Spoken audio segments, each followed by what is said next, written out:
Well, hello, Senator Reeves, and hello, Marshall County. We're live again, and we're here with Senator Reeves in his office in Nashville. And I've had some people ask me, why aren't we taking questions live? And why aren't those politicians taking questions live, Senator Reeves? They wanted to know. And I apologize, Senator Reeves, if it looks, and I take the full responsibility that I'm not technically capable. So trust me as I comment, I'm just not able to do the video and do questions. So we are a volunteer opportunity. So if somebody else wants to jump on and volunteer help me with these things the next time, maybe we'll be able to take questions live.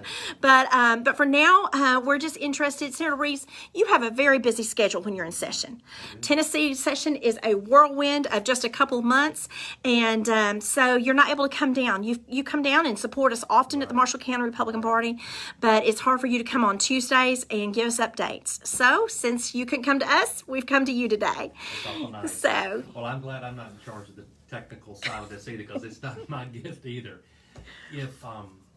First, let me say this: Julie Kwan does a wonderful job for you. For everybody out there that's watching today, she really does. I interact with a number of chairmen in my other counties and other places, and she's passionate for the party and passionate for conservative values, and does a wonderful, wonderful job. And I can continue to commend her for that, and the whole executive team there. Very honored to be your senator. Very honored to work with your county and city officials. Honored to work with Representative Warner. I think we make a pretty good team on some things that are going down your way. If I was on a roller coaster ride as far as the session's concerned on February 22, today I'm right at the top of the drop on the roller coaster, because it's probably as busy as it gets down here right now. End of February, 1st of March, not just all the committee meetings and constituent meetings, but just the receptions. I was telling Julie earlier the number of receptions at her night. And if you are from Marshall County or Chapel Hill or Lewisburg or Cornersville and you're here, let me know you're coming, because you're still my first priority, specifically these receptions. I told her earlier that if I go to tonight, I'm going to the fireman's reception. If you're from the area and you're a fireman from those areas, I'll go to the reception and see you. But if you're not there, then I'm going to move on someplace else. But I absolutely want to see everybody that's there. So appreciate the opportunity to say a few words to you. I feel like there are 4 really big themes that I've been hearing since the very, very beginning. The first one has to do with redistricting, which I know everybody's familiar with that. We have 7 million people in the state, and basically what's happened is the whole entire state has collapsed on Middle Tennessee. And I don't know if they can see this or not. Can you see that? yes, that's right there on camera. Right, Yes. there's Rutherford, Bedford, Marshall, Moore, and Lincoln counties. That is my existing district, and I guess if you haven't heard by now, I'll no longer be representing Marshall County moving forward. I lost Marshall County and Lincoln County through this. And I'm sure you'll hear me say this a number of times between now and the end of this year, but I cannot tell you how thankful I am for all of you.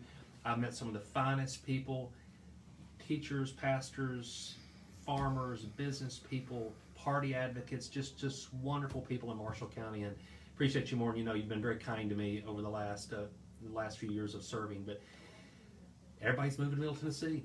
That's what's happening. We're going to have another 1 million people move to Middle Tennessee between now and 2035, and it's all collapsing a lot on Davidson and contiguous counties. So moving forward, I'm having to pick up a lot of Rutherford, which is where my home is. I live up in Lascassas in Rutherford County, and I'm keeping Bedford, Moore, and part of Cannon County. Believe it or not, I'm getting Cannon added to my district. So the redistricting is a big deal. The second thing is our budget. We've had a $42 billion budget for the last year or two. It's going to $52 billion this year. 80% of that is going to 5 expenses. It's going to healthcare, going to education, going to roads, going to social services, then kind of going to criminal justice and jail. So still spreading a lot of that around, putting additional $1.6 billion into our rainy day fund, continuing to try to make good decisions. A lot of the reason we have so much extra money, some of this is coming in from the federal government. It's just so much money. It's just so much money as a state. It just feels, it's overwhelming. Feel like we need to be good stewards and try to give back where we can give back. But so much of this is one-time money. It's not recurring money. It's going to be non-recurring money. So they're trying to say, where can we do capital projects, and where can we do infrastructure, and where can we do roads? My take on the state budget is just the way I tell my kids: you got to give, and you got to live, and you got to save. so I think the state of Tennessee needs to give some of that back. And I'm hearing professional privilege tax. I'm hearing possibility of taking a look at some corporate taxes going to be given back. And the second thing is I think we've got to live, which is continuing to fund our budgets. And the last thing is save some, so putting money into rainy day funds and etc. So that's the second big thing, is the budget. And the third thing that's going on is, I'm sure everybody's hearing about all the BEP funding. They're totally, completely rethinking education in the state of Tennessee. BEP is an old formula. It's complicated after a lot of years. And the mantra I'm hearing around here is, let's build an education formula that is designed around our kids. It needs to be a student-funded, student-focused and funded roadmap about ensuring they're successful. What can they do when they graduate school, be it whatever career they choose, vocational or college or army or military or work, just ensuring that we are preparing our kids. And we got work to do in that area.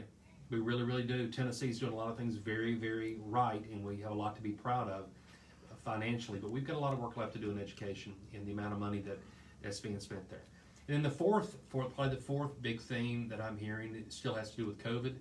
Thank the good Lord, I feel like we're finally getting this behind us. The numbers are moving in the right direction, and I'm so thankful for that maybe we can kind of get back to a new normal in our lives as far as all that's concerned. I know a couple of other specific issues is, Mr. Bradford, if you're watching out there, I did get your email having to do with property lines, having to do with restricted covenants, and I wanted to let you know I'm sitting there looking at it right now. You sent it to me last year, and it is something I'm continuing to work on and look into, seeing what we can do. And as I get more information, I plan on reaching out to you directly, maybe in the next week or two, and trying to call you to kind of give you an update on where I think we are on this. But this is absolutely a real problem. Many of our restricted covenants are very outdated, and we need to address them. So I've got your email right here, and I will be calling you on that. Another issue that Julie mentioned had to do with interstate pacts between 3 states. That concerns me as well. Who is going to be managing all of that? All I know is that we do a pretty good job in our state, managing our roads with our cash, and we need to try to control our dollars. If we get multiple states that are doing this going across, it could quickly get out of control. So as that continues to move along, I'm going to be a voice for, let's take care of Tennessee and try to make sure that we don't end up with a larger bureaucracy of multiple states and totally lose control of that process and those spending. Henry Horton's got I was just telling her a minute ago, I've heard some great news about Henry Horton's going to continue to get additional funding for that park. I've always been very proud to have Henry Horton in my Senate district, and loved going over there and spending time at Henry Horton. So new lodging, some additional funding that I was seeing this morning that's coming to the park over there in Marshall County. But Julie, that's some pretty big things that I'm working on. I think I'll say this as well. When you run for office, which I ran in 2018, everybody gets up and they run for office, and you got to have your 3 points. You're going to run on better roads and better education and better jobs. But what I have found is when you actually get down here and you start serving, Tennessee is too complex for 3 points. It just is. We've got too many things going on as a state to try to have a 3-point plan. You got to deal with not only education and roads and jobs, but you've also got to look at things like agriculture and tourism and our finances and our tax and our social values, and all those things fit together. And I say that because one of the places I'm routinely sending people is to my website, reevesfortn.com. And I've got a concept called 10 for Tennessee, where I'm keeping up with health and education, jobs and faith and family and everything. And you can get all this on my website to kind of get an idea of what's going on. But anyway, that's kind of the big focus. I've got a lot of healthcare bills, got about 40 bills, healthcare bills, business bills, a variety of different things I've got my hands on. I'm still on the Agriculture Committee, Health Committee, Commerce and Business Committee. So doing all of those things. But I'm honored to serve you in Marshall County. I certainly hope you will come see me if you're here in Nashville the next few months. And if not, I'll be down your way for the dinner. When is that? April? Yes, April 28th. And we already have several, we're highlighting our candidates for District 5, the congressional race, and our state house race. So the candidates for our state house race will have an opportunity to speak, and so will the candidates for our congressional seat, the 5th district. Well, I'm hoping to bring your new Senator Joey Hensley with me to that. He's agreed to come. So I'll definitely get up and introduce him that night and take him around the room and introduce him to the fine people from Marshall County. And speaking of the 5th District, there's some legislation about that would affect our 5th District race, giving a residency requirement. Do you have any thoughts on that? I've heard from our Marshall County members a combination of some support it, some like the idea of a residency requirement, some dislike it, want to leave it up to just the voters, period. Some like it, but think maybe it's not fair to change in the middle of the election time since it's already started. And others have concerns about the constitutionality. Is that going to cost Tennesseans a lot in a lawsuit to decide if it's constitutional or not?